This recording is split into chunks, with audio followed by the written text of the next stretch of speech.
The American Heart Association is celebrating 40 years of the Heart Mini this weekend. The race raises life-saving funds to help fight heart disease and stroke. And Local 12's Megan Moore, doing a little double duty this morning with traffic, is also here to tell us how one local mother hopes her story will encourage people to take charge of their health. Megan?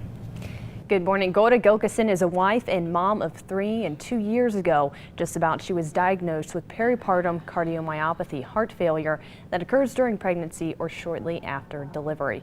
Tough to hear, especially for a young mom. Hi, baby. I was coughing all the time and dizzy and lightheaded and just short of breath. I could watch my heart just pound out of my chest.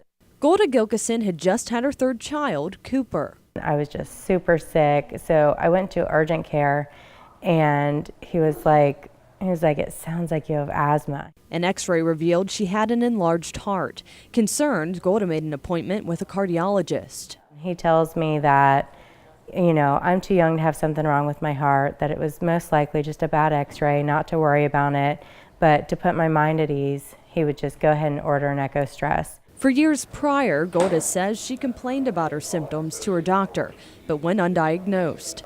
After this test, that changed. He called me and said, I know why you're feeling so puny. You have a reduced ejection fraction.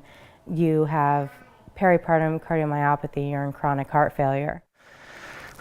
I didn't process it very well. I pretty much broke down. It's hard to hear, Now it has been nearly 2 years since she was diagnosed. My kids keep me going. Walker's 7, Cooper's only 2. If something happened to me today, he would never remember me. Luella would probably never remember me. And that can't happen.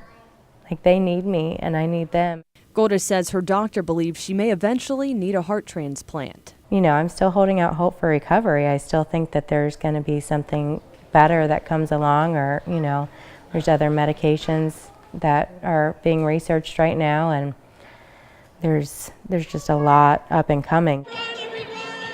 Events like the Heart Mini raise funds to support local research.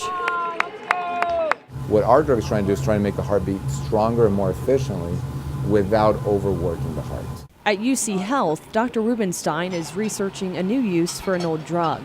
He says one that was used to treat gout could possibly treat heart failure. When we try to use that drug to treat a patient with heart failure, with a weak heart, with a failing heart, the AHA was one of the first to give us money to do this. Researchers hope their work will be a step in the right direction, while at the same time, several get to stepping for those affected by heart disease and stroke. You don't think 30 years old that you'll have heart failure, it's just not. You think of 80-year-olds, you think of your grandma and your grandpa, you don't think of 30-year-olds. Golda wants her journey to encourage self-awareness. And Golda says she wants to not just raise awareness for her specific condition. More than that, she wants people to be in tune with their bodies, pay close attention to their health. So if something is wrong, hopefully it can be caught early. We'll send it back to the desk.